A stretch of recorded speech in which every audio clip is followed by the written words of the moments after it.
Thank you. I want to thank everybody else who showed up at the DCON bus stop. We're just going to have another one of these conversations while you wait for whatever and hope we entertain you.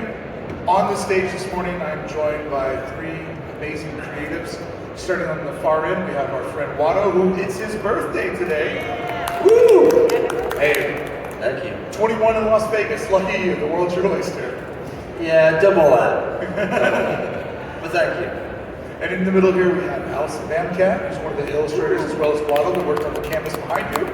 Hi. How you doing? Good to see you again. I am doing great. Nice. And then here we have the creator of Secret Walls, and somebody who's just been really working all across the country on tour. Let's give it up for Secret Walls.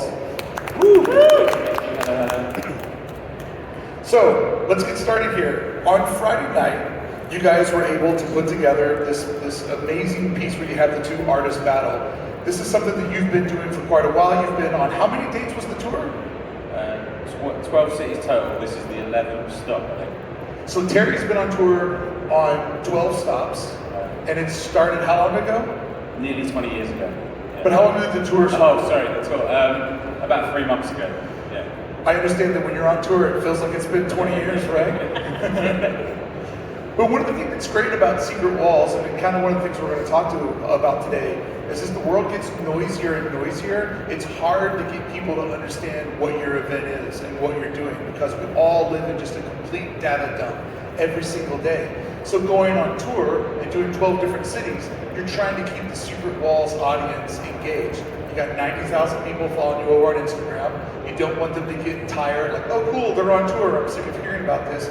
Terry, how did you and your team keep trying to tell a new story for every event? Yeah, it's tough, especially as a small team, you know. It's scrappy, you're in the trenches, kind of promoting weekend to weekend, and it's just non-stop. Sometimes I kind of feel like we're overloading the stories and all the rest of it, but you kind of have to when you're in it and you're on the road and you're looking at all the ticket levels and the rest of it. But yeah, so far so good. Somehow with the small kind of team and the strategy that we've had, I think we've sold out 10 of the 11 rooms. We've also been doing really cool Secret Walls academies in each city, which is a new addition to the tours. The academies are like workshops, right? Exactly. Where you work with other people to help find their creative voice? Yeah, so in 2022 we did an actual bus tour where we drove 15,000 miles, 60 days, nearly killed us. This time we're flying in to each city every weekend, going back to LA to kind of reset, rest, and go again. But what we kind of saw we needed to add was spend more time in the location. So last time it was kind of drive in, party, and then jump back on the bus and keep going through the night to the next spot. This time we're doing 3 days, and we get a chance to like meet the fans, meet artists, have conversations, have some drinks, have a dinner, an artist dinner, and then we do these come doodle with us Secret Walls Academy workshops. It's all ages, all skill levels. It's just a chance to sit and relax a little bit and meet new people. 20 years ago when you started this in the old country, you were doing this not at universities and different art institutes, right? Like this was a basement level in the back of a bar type of thing. Like it was very street, correct? Yes, yeah. Shoreditch, before Shoreditch became all glossy. It was... Oh, we got a microphone. Your mic, yeah. You're back? Yeah, the mic, it was like warehouse parties, East. So yeah, it was very, very different back in the day, very raw, lots of illegal kind of parties across Europe. But I kind of miss those days sometimes. I want to do a few of those again. Wotto, do you have sort of a punk rock origin story to where, you have a really nice day job where you're working inside the entertainment industry, you keep yourself busy doing all of your fun illustrative work, like it's pretty glossy right now, but take us back to your origins. Like how do you go down the rabbit hole of like not just doing art, but becoming a member of the art community, which is very different than just doing art? Yeah, man, I could be here all day. Let's go. So one of the things I always say to other creatives that are coming up through the industry is that your career line is never straight, right? It's never a straight line. Some people in life go, I want to be an attorney, and that's wonderful. They go, I'm an attorney, and that's fantastic. But most people that I've met go like this in their career, right? So I started in publishing, didn't really like it, went into t-shirt. Then I went into not doing any art at all for a while. Then I got into t-shirts, which was very random. And it was kind of like when crowdsourcing was kicking off on the internet. Yeah. You know, people Were building. you doing t-shirts freelance, or were you working for like a merch company? Yeah, well, it started as just for fun. I was like, one of the first t-shirts I ever drew was a stupid clown, and I thought it was just like not that great. But you know, my girlfriend, now wife, was like, just put stuff out in the world and see what happens, you know. And I did that. It got picked up and it was printed as a t-shirt, sold really well. And I was like, that's weird. People actually like the stuff that I like to make. That's more for me. And so that was a pattern of things that happened for me. So then I had all these sketchbooks where I doodled for years, going back to when I was like 16. And I would fill book after book after book. And that was mental health for me, support, right? I'd have shitty jobs, or jobs I didn't love at the time. And I'd go home and just empty all my creative energy into a book, almost like emptying my brain out onto a page. Can you pause there for a minute? Because your art style, I can totally see that being a mind dump. Because you take the parcel of paper and you perfectly carve in so many little spaces. Like, I'm always looking at your stuff trying to figure out, where did he start, where did he end? Because it's so dimensional, and I know that you're just playing jazz, right? Like, there's not a plan. I just throw it down. But it locks together so well. It's almost by accident though, right? You draw in a sketchbook or on a single piece of paper for long enough, you get so good at composition and placing things that you it just becomes second nature. You don't even think about it anymore. And that's kind of what happened. And people ask me about that a lot, and I find it really hard to talk about because I'm like, I don't know how I do that. It's just instinctive at this point. I'm just right? like, I draw this and I draw that, and it just kind of works. It's like just mentally built in. And that shows the escapism that you were finding, because you're physically doing something that you don't have to think about, right? And that's to kind a of degree, zen. for sure. Yeah. I mean, I have to stop myself drawing the same character over and over and over again because I fall into that trap. You know, like I just want to draw skulls today because I'm feeling kind of shitty. But the interesting thing about that is that all those sketchbooks back then I kept to myself. Nice. Because there was a part of it that was like therapy. It was therapeutic. I was like, no one gives a shit about this stuff. No one cares. And then somebody noticed one of my sketchbooks once and says, you know, I should put that on a t-shirt. It's really cool. So that kind of led me to put that stuff out there, and that's when my whole trajectory changed as an artist. You're an interesting illustrator too, because the type of illustration you were doing back in the day, printing wasn't able to handle that. T-shirts, when you did your clown, central floating image is how we do a t-shirt. And now with all the progression in printing, we can fully wrap anything. Yeah, and so now your artwork has even more capabilities because the world's caught up with what you've been doing. Well, yeah, and it's interesting you bring that up because when I got into t-shirts, I started designing so many t-shirts, working with brands like Billabong and all the big bands and doing a whole bunch of stuff, like 500-600 shirts a year, which was insane when I look back on it. But then the t-shirt industry was like, come work with us. And I didn't even really interview. They were just like, just come be an art director and work with us. So then I caught this really weird thing where I went into a screen print shop and instantly fell in love. Like, I was hooked. I would spend 12 hours there, just in this full of paint fumes and 200 people working on shirts. And I'm like, can I print that? Can I print it? And I'm on the machine with these guys, you know? And I did that for about 2.5 years, and I learned the t-shirt trade inside out. Like, I knew everything, and I even went and sat in the shipping dock. I was like, where did the t-shirts go? How did they get to Kohl's? I wanted to know all of it. It was like a weird addiction for like 2.5 years.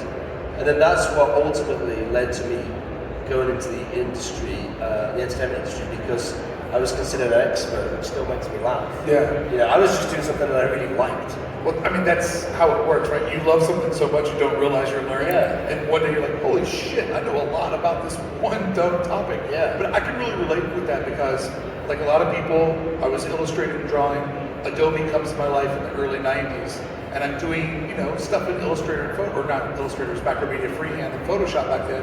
But then when I got into screen printing, and I was doing paper, not apparel, it all clicked, like the power of 2 and 3 colors, separations, learning the actual technique of where art goes made me so much better on the front end. And you know, and then that transcends into my day job where I could go into an executive room and say, we're going to do this project, it's going to cost this much money, and it's going to deliver on this day, because when the artwork leaves the company, no one else in the company knows what that process is on the other end, but I do. Yes. So I know roughly how long it's going to take, and I'm usually right, Yeah. which is, you know, a luxury, but that's why people want to work with me, you know. Well, and I've also found too, in an executive level of design now, the problem solving you learn from printmaking goes through your entire career. Right? Yeah, and it's weird because somebody asked me the other day, why do you use like 3-4 colors in all of your artwork, or like not a lot of color?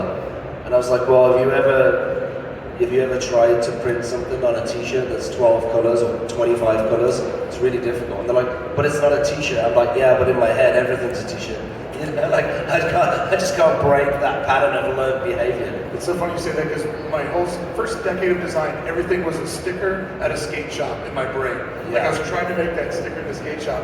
Allison in the middle does something that intimidates me. I've never done it once. I hope to die never doing it. I don't understand the art of murals. Like I understand that you're an amazing illustrator, but from the paper to the wall, I don't see how you do it, and you stay really, really busy doing it. So before you got to the wall, what was your pre-game? Like what's your punk rock origin story before you got up to the wall and became like such a well-known name in graffiti? Or I guess, is it graffiti or is it? I'm more of a muralist, street artist. Okay. But I learned from graffiti artists and you know, grew up in LA, so I love graffiti.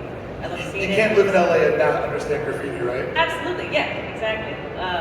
So I actually also come from an apparel and product design background. A couple of years after I got out of art school, I got picked up by Converse, so I was doing color separations for screen print patterns. And it's funny because I hear you talk about how to break things down like that, and I was tasked with doing a lot of print and patterns, so it was how do you make a beautiful rose floral and then get it down to 4 colors? How do you get those depths and highs and lows, and also make it the most trend relevant, impactful print that's going to move hundreds of thousands of pairs across the globe? How do you do that and also don't lose yourself and your vision of how you create art? I feel like I really did, because I was an anonymous face of a large company. I could not take ownership over anything that I did. I had worked in magazines, on Hypebeast, but I wasn't credited. And so I became like really bitter about that. I loved that I could pay the bills. I loved that I got to travel with my job. I loved the high profile of being a designer for a major brand, but I saw my friends branching out, and like, I guess I've always wanted to like be on the ground with everybody else. You know, I don't want to show up in the nice outfit that's trend relevant. You know, I was going to Complex Con and going to Agenda for my job, but then at night I was going to see what everybody was up to, see what was happening at like a Secret Walls battle. This is 10 years ago I went to my first Secret Walls battle, and I think I was forever changed, because I was like, everybody's walking around covered in paint, and I'm in business casual, and I felt so out of place. And it's been like a journey since then to get to a place where I show up with paint on my shoes, paint on my clothes, and I'm one of the people on the ground, actually, like, you know, doing the stuff in the back alley at night or whatever, you know, running the streets and like living. I feel like I'm living. So 2 thoughts there that I want to dive into. Sure. I want to get to your origin story with Secret Walls, but you bring up something great. We're kind of the first generation of designers that stand next to our work, because back in the day it was anonymous. You know, I mean, most people that did design for consumer product, nobody knew who they were. There was like a couple of people that you knew because they also did editorial stuff in like Rolling Stone, and they were able to cite, like, I knew who Philip Berg was because I wanted to see his illustration of whatever character he did in each, you know, episode of Rolling Stone. So it's an interesting spot now where you're that transitional generation where, you know, there still are people that are anonymous, but you're like, fuck that, I want to be on the front lines. I want people to know who I am and what I'm doing. So, I mean, that's interesting. And for you, Wotto, you have still some of that, like, visibility in your career. Two things that Allison said that I think are really interesting. One is when you work in the industry, which we both have still do. There's a real interesting thing that happens, and you touched on it when you said, you sell a shoe and you sell 100,000 units of those shoes, or you do something at work and it goes on to sell 1 million pieces, and you're like, shit, I wish I'd done that on my own, like that's beautiful. Like I did a Billabong shirt back in the day that ran for 5 years, and I was like, man, I wish I kept that design to myself. But like there's also something magical about that when you I just did a collaboration with Crocs and the Minions, and we put a Crocs shoe out there and it did really, really well. And I saw the numbers and I was like, I did a good job on that, Yeah. I did a collaboration with Buff Monster last year, at Universal, and it sold out and sold through really well, and it was a great experience. And we all got to hang and went to dinner with Buff, and everybody got together. And it's things like that that keep me still interested in the corporate part of it. But my other point is, when I lived in London, and strangely me and Terry ran in very similar circles but never met, which is so weird. But I was doing publishing work during the day, working on kids' magazines, all sorts of stuff that was mind-numbing to me. But at night I would go out and paint across the streets of London, and go climb up. I won't get into it too much because, we're breaking the law. And, I was going to say, it's all legal, of course, everything you did, right? No, Me nothing too. at all. Same. I got caught a bunch of times. It's all good. But and you'd go out into the street, and back then, I'm sure Terry has even better stories. You'd go and you'd be painting, and you'd start talking to someone, and you realise that it's defects now. Yeah. Where it's like one of these guys that's blowing up huge. But back then, we all just wanted to go paint. And that was the release, right? That's what you were talking about. It's like, I got this corporate gig that I'm bound to because I got rent to pay. But when I go out at night with a bunch of people and just paint random shit on the wall, there's magic in that. I don't have to answer to anybody. No one's paying me to do this. This is just for fun. Yeah. And I feel like the things have started to level out. The fun things are now acceptable and part of the industry. But you also bring up a great point where back in the day, these cats were throwing stuff up on the wall. They were anonymous, but now there's a fandom for everything because everybody can curate and everybody has distribution through social media. Yeah. And so now when you go to London, part of the rites of passage is to walk around like Brick Street and all that stuff and try to figure out. I've got to get a curry on Brick Street though. Yeah, good curry house. Bro, I don't curry, but I'll eat the fuck out of that salt bagel. But you walk around London and you're like, holy shit, like that's that dude, And there's now, like, if you know the scene, there's a guide who was there. I remember I was interviewing OG LA graffiti artist Man One, and he was kind of telling me about the cats that grew up before him. They were just completely anonymous in their process. They knew each other, and that's the only thing that they needed to.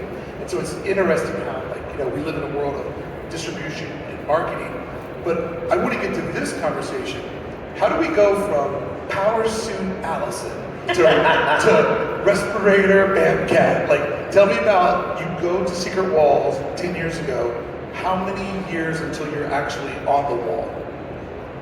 So, I'm really grateful that I worked in the industry that I worked in because I got to travel a lot, and because I was kind of the head of my own team for a little bit, there were times where I got to book my own travel. So I'd say I was going to a trade show and go to the trade show during the day, get the data that I needed to get, and then make sure that I was hitting up whatever events I could at night. So the first time I went to Miami Art Week was 10 years ago this week, I guess.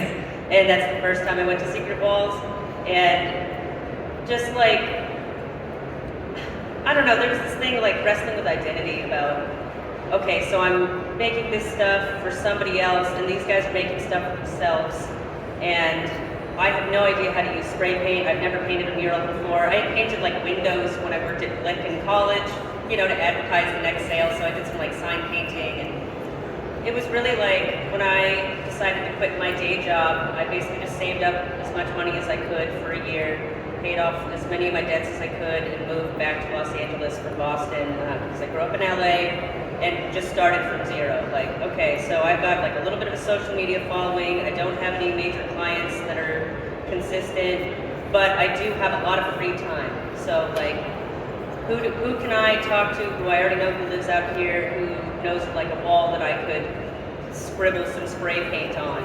And I started just I said yes to everything. Yeah. Somebody invited me somewhere, I said, yes, I can be there, I can bring stuff, I'll bring my own paint, just let me have a section and I'll do it. So And then I met a lot of great friends through that, and then had friends like Daniel Toledo, who's one of my best friends, who was my Mr. Toledo, started teaching me a few more like spray can tricks. So learning spray paint at 30, very humbling. When you're surrounded by like 19-year-olds who can like paint you know, out of the water. So it was really just like, you know, out of the frying pan into the fire. How comfortable are you being embarrassed in front of people and not doing well? And like painting large walls with secret walls. I'm like, I don't even have a character. I have a million characters. So I just have to be flexible and enthusiastic and remember that I'm not going into an office every day. Everywhere is my office. And how cool is that? I'm still so like enchanted by that. You know? And you bring up a great point because like I grew up in the hardcore scene and doing lots of things. And when I did my first ever art, you know, show in public, I had spent thousands of hours on stage, very comfortable in front of public, have no stage fright, no fear of speaking to public at all. I remember putting my first poster up in my booth and I was like, holy shit, this is the scariest moment ever. And it was next to Daniel Danger, so no big deal, you know? My shitty little booth is next to one of the legends. I'm like, oh, this is humbling. But people walked up and the first poster I put up was actually the first one that I sold. And that self-confidence, right? Of going from being somebody looking at the art world from the outside to you're like, holy fuck, I'm standing inside of it now. And I'm meeting people and all my friends are people that I looked up to and now they're my peers. But the real question that you avoided is that 10 years ago, you go to a secret wall. What year are you actually a part of Secret Walls? Oh, sorry, I totally spaced on that part. Actually, the very first battle that I ever did was DesignerCon After Party VIP Night 2017. So this is my 7-year anniversary. Nice. Being up on stage, very cool. So 3 years of just kind of figuring it out, and then you're part of the scene, and I love that because they always say it takes 3 years to build a business. And I've seen that in my life several times when I get into something. Around year 3, it starts to mature, and Pinocchio feels like a boy, and things are actually working. So I love that journey. Terry, these are two talented people out of like tons of people that you have met, they've come up to you, they've wanted to get involved. Like, how does it feel to not only be a curator of art, but a curator of community? Yeah, these are the stars of the show, and big up Brian Butler, he's somewhere here, but he was too connected. Shout out. But yeah, I'm lucky enough to meet all these artists and met lots of new ones over the weekend here. And I love the journeys and just watching these guys grow, you know, from the Gondeks to the Brett Crawfords to the Allisons, etc. I'm a small, tiny little drop in, you know, in that story, but our platform weirdly has just kept going. I didn't imagine it would go past 3 years. I thought it was kind of a European tour and done. You know, but we just kept kind of growing and moving to the next place. But yeah, it's the artists that power it and the fans that show up. Yeah, I don't even know what the question was, but big up these guys.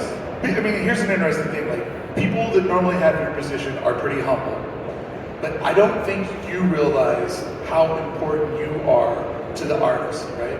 Because without the people that sort of organize and wrangle and curate and collect us, we're just fucking maniacs spinning around the earth. And you guys know how to corral cats. And there's a real talent to that.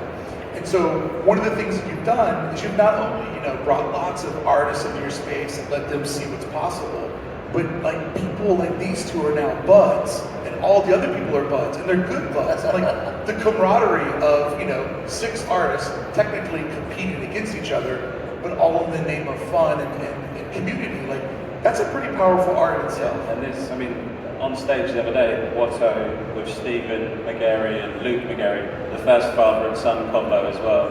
You guys absolute legends. Yeah, legends. Yeah, you great know, guys. Joy Division, you know, all that artwork and that whole era. But you had what, 20 minutes to prep, and they smashed this out. Yeah, less than that. But I think Terry downplays it a little bit, the pair of Secret Walls, and I think that's an asset to Terry, the whole approach that he has. But I remember Secret Walls hitting the scene in London because I was there at the time, and I was a little intimidated with Secret Walls when it first came out because it's so underground and so cool. And then, you know, we never really crossed paths when we lived in the same country, but when I moved out here, it turns out that we connected. It was so strange. But what Secret Wars does is very special. Like it brings people together that otherwise might not. Like I drew with a guy who did Joy Division's album cover a couple of days ago, and that's even more huge being from the UK. Well, yeah, I mean it's huge to me because I grew up listening to that music and loving his work, and now his son's doing work, and then I get to stand up here and draw with them. It's like, but that's the beauty of it. You're thrown into this situation that you wouldn't do yourself. You know, I wouldn't have the balls to go over to the McGarry and say, hey, do you want to go out on the parking lot and draw on the wall? They'd be like, get out of here. Who the hell are you? Get out of here. But Terry and Secret Wars is able to pull that together in a really, it's kind of a unique and strange situation, right? And that's, for me, the challenge of Secret Wars is every time I have to get on stage with a different person, and I have to be in the moment, and I have to perform under pressure, and work with people I've never worked with before. And I've done a battle with Allison before, and we've worked together, and then we've been on the opposite side, like this weekend, and there's just such joy in that. Like it's so playful and funny and fun, and like there's a bit of rivalry and camaraderie, but ultimately we're all here to have a good time, you know? I mean, I think forever there'll be a part of me that will always be the 13-year-old kid that went into the skate shop for the first time and felt completely intimidated by the older kids. I kind of feel like my generation was the last generation that was scared of the older kids. Like, I don't feel like the youth gives a fuck about the older kids. But there's a part of that that's always going to be in my mind of like, oh man, do I fit in here? Do I not? And the one thing I've always noticed about the art scene is that if you're giving it your all, everyone around you is always super fucking cool. Like whenever we've done the Flatstock events where we all start, drawing on something or collaborating, like I've never seen anybody shit on anybody. I've only seen people lift each other up. And that's always been very inspiring because if you just come in here as a patron, it can be very, very intimidating.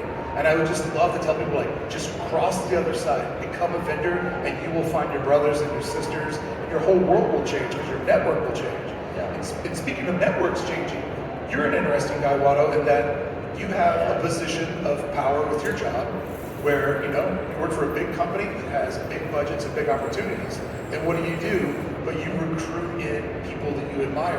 And you just think, man, if people can go to Universal and see some of the artists that I love, and if I can introduce that person to a bigger stage, or just, get to become buds with somebody, like, I always appreciate guys like you that are recruiting from the inside. Yeah, it's interesting. I had a conversation yesterday with an artist, and I was like, really all I do, and I guess it's downplayed a little bit, is I collect artists in a big long list, and I remember their art style, and then when projects come across, I go, yes, this is a guy from...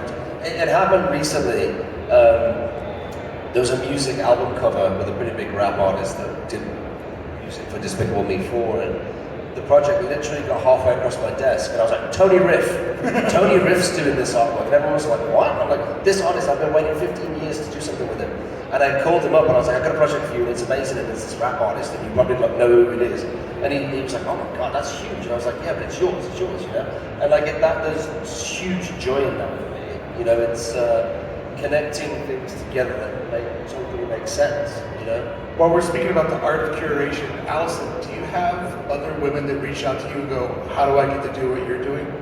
All the time. I bet. Yeah, because it felt so difficult for me to pry myself out of my kind of happy little life and, trial by fire, just quit my day job and try to learn how to be an artist full time. I really advocate for women and underserved community members to just reach out. I hire assistants all the time who have no spray paint experience, who have no mural experience. Day one, you're getting paid, you're helping me. As long as you're serious and you want to be here and you care, that'll take you everywhere. So.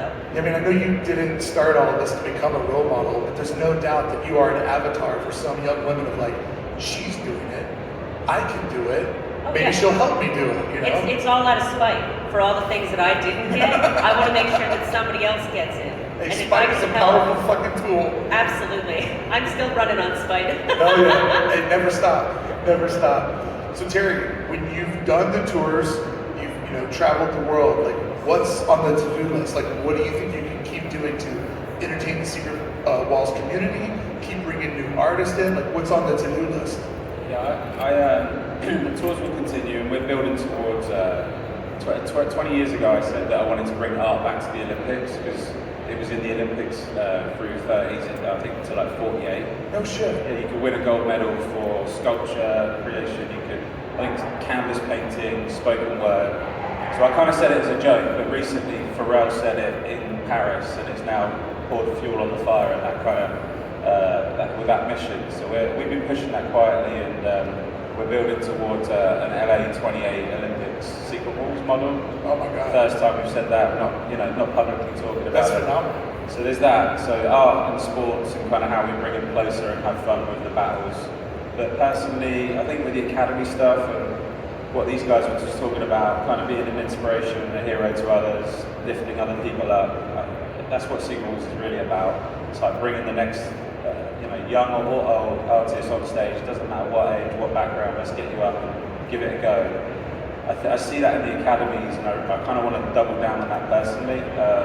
And just tell our stories, let the artists be the hero in those workshops. To show, like what Wotto said, the ups and the downs, and show the kind of the bad sketches at the very start to where you are now, and that you're on a similar journey, and it's not that hard. You just got to be brave and give it a go. So I want to do more academies as opposed to the short answer. I mean, it's a great point because when you are in front of the canvas or the notebook or the wall, it is a battle of one, right? But you have done such a great job of putting so many different creative people together. This thing that's entirely intimate that you do by yourself. Oh shit, I'm doing it with two buds. We're doing it in front of a room of other creative people.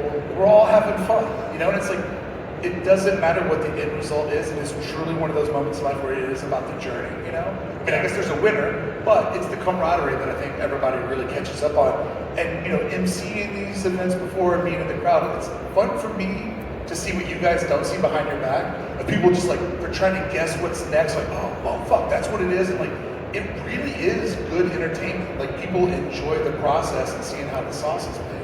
Yeah, for sure. There's some people battle harder than others, and we don't give them any grief. Artists kind of do their thing, and it's always amazing. Never gets boring. Obviously, been to a few thousand at this point. And as they said earlier, the combinations, bringing this artists up in different formations, 1-on-1, 3-on-3s, 10-on-10s. We just have fun with it. And it's just a collaboration.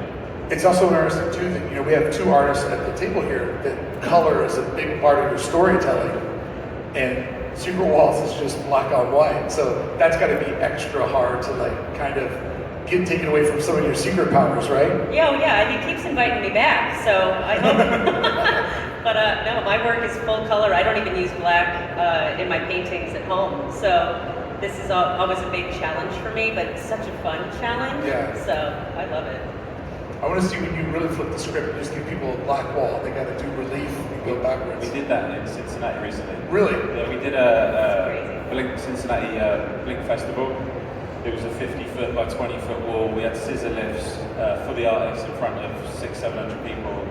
Spray paint. We went big. 90 minutes. It was the same time. 90 minutes on scissor lifts? 6v6. This was a month ago, and half the wall was black, half the wall was white. We'd never done it before. We just kind of. I think we were half drunk the night before and just made up a new rule set. That's crazy. That's insane. What do you got on your books for next year? What's the big plans? I don't know. This year's been insane. It really has. I've had a lot of huge opportunities, a lot of really great products and projects. And I'm kind of in a really good position now where I don't have to say yes to everything, and I kind of pick and choose things. And for me, that's a difficult spot because, as you said, when you're starting out, you're so hungry that you want to say yes to everything.